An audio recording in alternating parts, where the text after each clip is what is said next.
I'm for Mike Hogan for mayor.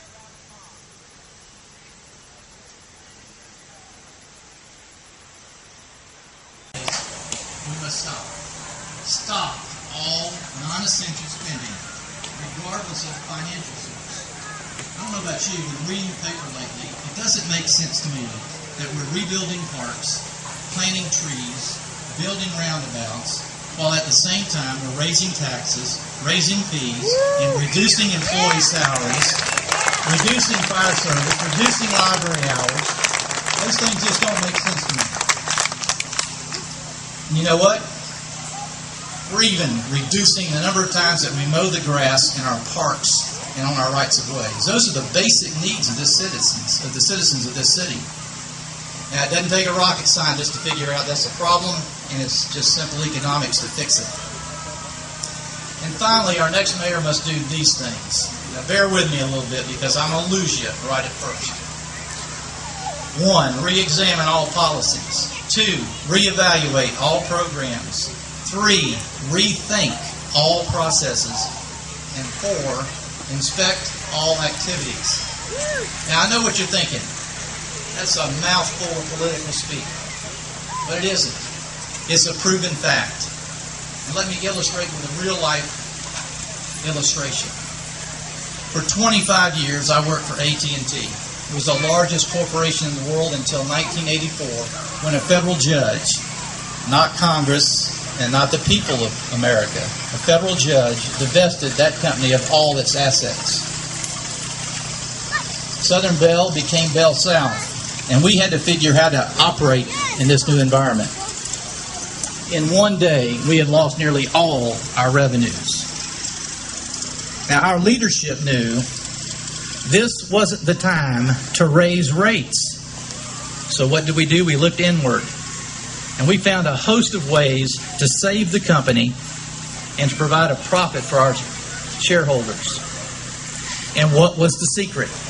The secret was we rethought the corporation. We did those things I just listed to you. First, we re-examined all our policies. If they didn't improve the bottom line, if they didn't need to be done, we cut them out. We reevaluated all company programs.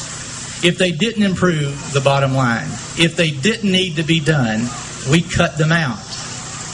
Then we rethought all of our processes. If they didn't improve the bottom line and they didn't need to be done, we cut them out. Someone's listening. Thank you. And finally, we inspected our work. We inspected our activities. We learned the hard way. You have to inspect what you expect. If you create something and you fail to watch it and nourish it, it has a tendency to fail or to morph into something that you don't even recognize. So we've got to rethink government.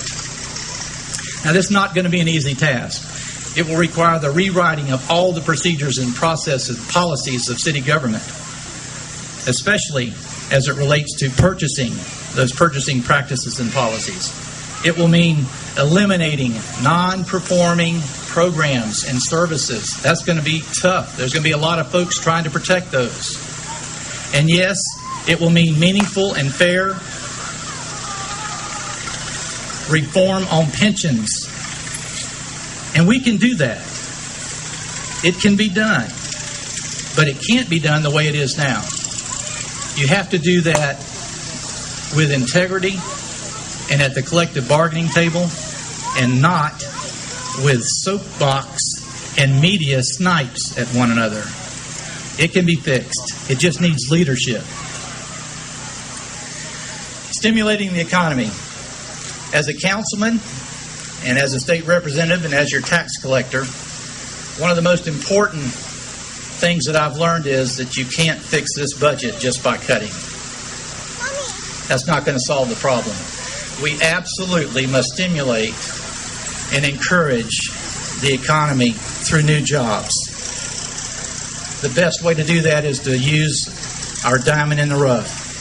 The diamond in the rough that we've talked about since I can remember, and that's our port. Folks, in 2014, the Panama Canal will be widened. Those new ships are bigger, deeper, hold more cargo. They've got to come someplace on the East Coast. The best place on the East Coast, the entire eastern seaboard, for those ships to bring their freight is the Port of Jacksonville. Geographically and logistically, we're the best place. Jobs create revenues. Revenues create tax dollars. Tax dollars provide you the services that you need without touching your pocketbook or your home. As mayor, I'll also make it a priority in my administration to help small businesses. Many of you here are small business owners. 4 out of 5 jobs in Jacksonville, the folks work for a small business. They pay the lion's share of the taxes that we collect. It's time that City Hall respects those small businesses and gives them the lion's share of their attention, not the big corporations that we try to get to move to Jacksonville by all these incentives. We have a wealth of opportunity just right here in Jacksonville with our citizens that want to be entrepreneurs, want to get help, and want to get started. One of the toughest things is going to be restoring trust in government. All across America, citizens have lost their trust in their elected leaders. At the national level, at the state level, at the city level, the poll numbers are absolutely embarrassing. In Jacksonville, we've endured almost a decade of what seems like an endless parade of confidence-shaking scandals and mistakes. Millions of dollars, millions of your dollars, have been wasted through mismanagement or by other means, even worse. That's why our first priority will be to restore the public's confidence in City Hall's ability to handle the public's finances. And we'll do that both with skill and integrity. 2 things will help us accomplish the goal. Number 1, we're going to incorporate the ethics policy that you've been hearing so much about in our charter. That's your charter. That's the people's charter. That's where it should be, not in the statutes. It should be something that you control. So the ethics policy should be there. Now, personally, if it was Mike Hogan's decision, I just put the 10 Commandments in our charter because I think they'll do a pretty good job. But there's too many judges that won't let us do that. Second item is to implement a new organization and redesign the Inspector General's office. The Inspector General is your watchdog.